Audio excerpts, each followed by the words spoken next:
Hello and welcome to my channel. In today's video, I want to share a personal and deeply meaningful experience with you, my near-drowning incident. This was a terrifying and life-changing moment for me, and it's something that has stayed with me to this day. However, it's also an experience that has taught me a lot about myself and the strength of the human spirit. I hope that by sharing my story with you, I can inspire you to never give up, even in the face of seemingly insurmountable challenges. So, grab a cup of tea and join me as I take you on an emotional journey through my near-drowning experience and the lessons it has taught me.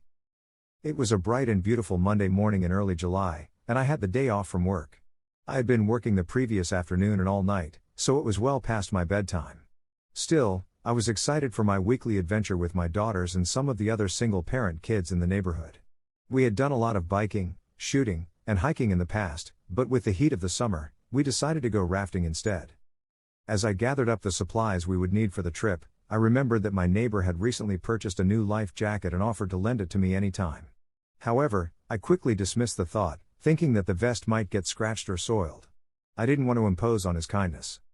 3 hours, 6 kids, and 2 rafts later, we arrived at the boat ramp on the river. The 4 preteen girls, including my 2 daughters, joined me in the 8-man raft, while the 2 boys, a 17-year-old neighbor and his younger brother, took the 2-man raft. We launched onto the river and began our adventure.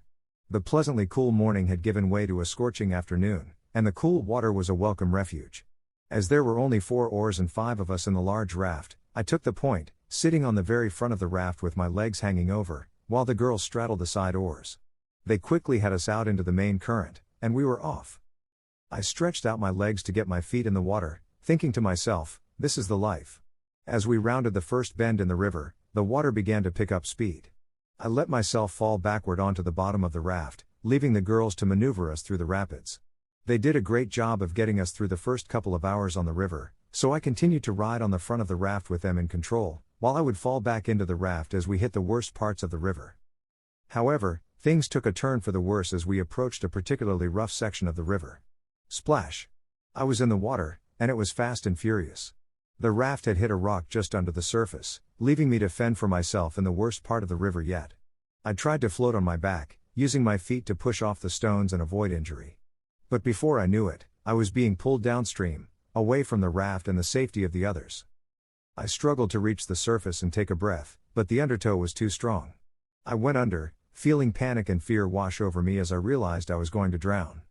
But as I struggled to hold on to life, something inside me shifted. I let go of my fear and panic and simply accepted my fate. It was peaceful in that moment, and I had a sense of calm acceptance. But then, I was lifted out of the water, as if by some unseen force.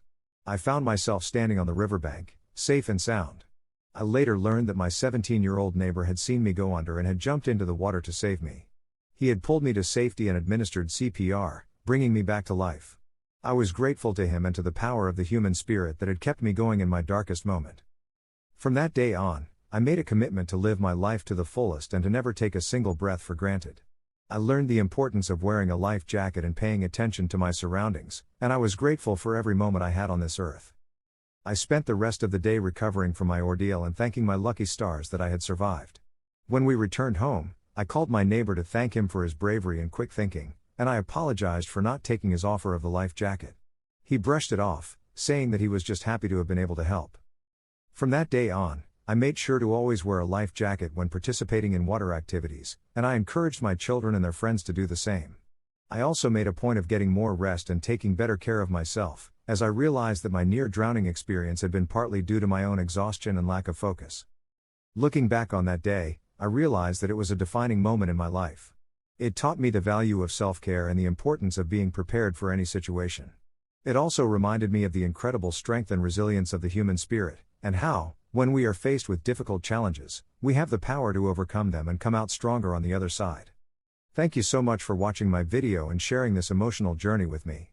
My near-drowning experience was a terrifying and life-changing moment, but it's also one that has taught me a lot about the strength of the human spirit and the importance of never giving up. I hope that by sharing my story with you, I've been able to inspire you to face your own challenges with courage and determination. If you enjoyed this video, please give it a like and consider subscribing to my channel for more personal and inspiring content.